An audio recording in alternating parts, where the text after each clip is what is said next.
ப்ரானை வச்சு ஒரு சிம்பிளான மெத்தடில் கிரேவி எப்படி செய்யுதுன்னு பார்க்கலாமா?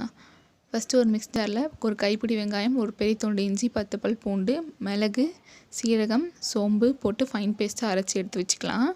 அடுத்த ஒரு பேனில் எண்ணெய் விட்டு எண்ணெய் சூடானோடனே கருவேப்பிலை, பச்சை மிளகா, அப்புறம் நம்ம அரைச்சி வச்ச பேஸ்ட் ஆட் பண்ணிக்கலாம்.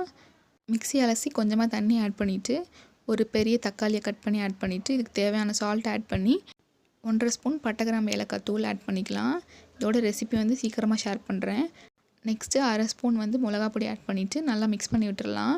இதுக்கான காரம் வந்து இந்த மிளகு, சீரகம், சோம்பு, பட்டை கிராம்பு ஏலக்காயிலே கிடச்சிரும். அதனால் கொஞ்சம் கம்மியாகவே ஆட் பண்ணிக்கோங்க.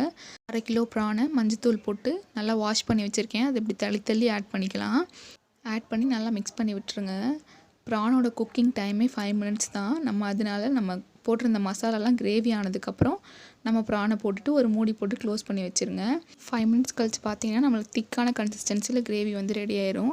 இந்த கிரேவியை சுட சுட சாதத்தோடு வச்சு சாப்பிட்டா அடிதூளாக இருக்கும். கண்டிப்பாக இந்த ரெசிபியை ட்ரை பண்ணி பார்த்துட்டு எப்படி இருக்குன்னு மறக்காமல் எனக்கு கமெண்ட் பண்ணுங்கள். சேனலை சப்ஸ்கிரைப் பண்ணாமல் இருந்தால் சப்ஸ்கிரைப் பண்ணுங்கள். எனக்கு சப்போர்ட் பண்ணுங்கள்.